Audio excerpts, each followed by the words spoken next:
Ruby Sunday's costume implications. As a rule, I typically avoid giving opinions or speculation when Doctor drops news.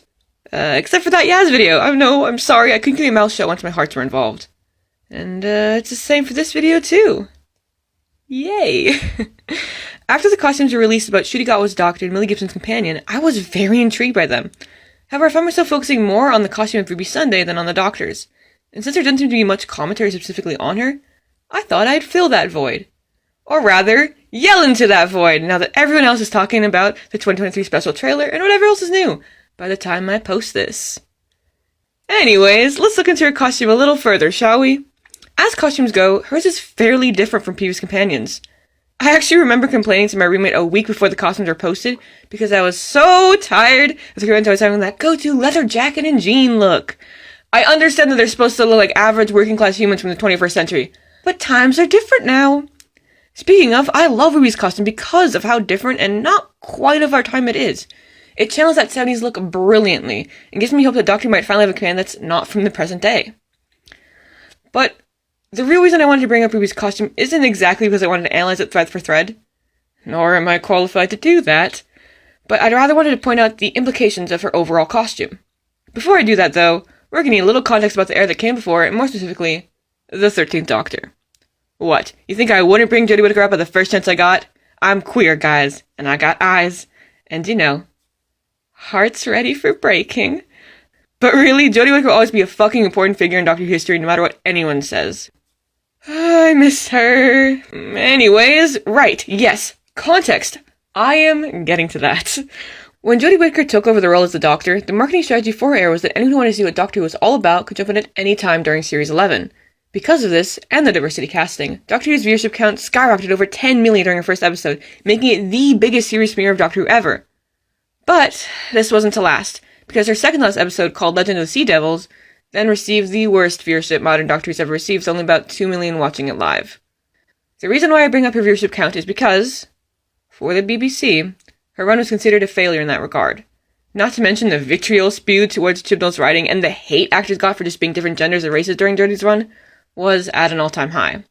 Her era was not alone in declining viewership and online hate, but it was definitely the most affected by it in modern Who history. Unfortunately. Now that we understand all of that lovely context, let's talk about the impression that left on the era that's just beginning as Jodie Whittaker's is ending. Under the guise of marketing, bringing back David Tennant to play the Doctor is a win for the BBC, for it capitalizes on nostalgia and some of the highest viewership it has ever gotten. But when you pair that with the return of Russell T Davies, the man who brought back Doctor Who in 2005, it gives the impression that Doctor Who needs to be brought back to life again. I mean, the BBC isn't entirely wrong in thinking this, but it still leaves an icky taste in my mouth. And even with the groundbreaking casting of Ncuti Gatwa to be the Doctor after David Tennant's reappearance, it again gives the impression that casting woman was a mistake in the first place. Plus, it also invalidates other Doctors after David Tennant, because it tells the viewers that they don't need to watch anything that's happened since he left. Or rather, that nothing important has happened since he's been gone. Which, please tell me you guys know better. Restore my faith in our community, please. Now, how does all this affect Ruby's costume? Well, Ruby's costume is really reminiscent of the 13th Doctor's costume. I mean, that pale blue coat paired with blue trousers that just don't reach, along with the dyed blonde hairstyle and leather boots. It just screams 13th Doctor! Which means the 13th Doctor actually was important enough to reference, even though no exciting things are happening in Doctor Who history. Don't you see that this means the BBC didn't forget her, nor want us to forget her? This is an homage to the 13th Doctor. And by playing it as such, the BBC incentivizes viewers to go back and catch up. It's playing the longer marketing game, focusing not only on getting new viewers, but on getting them to stick around. Plus, by working a deal with Disney+, the BBC and Russell Davies are setting this plan up splendidly!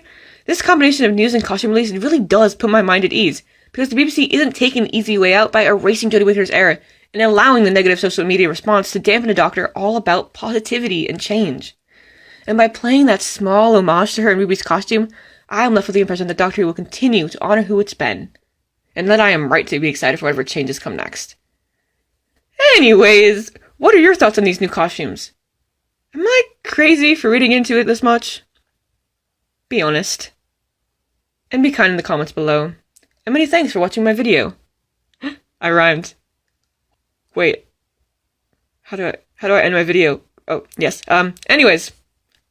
Goodbye. Thank you. Yes. Bye.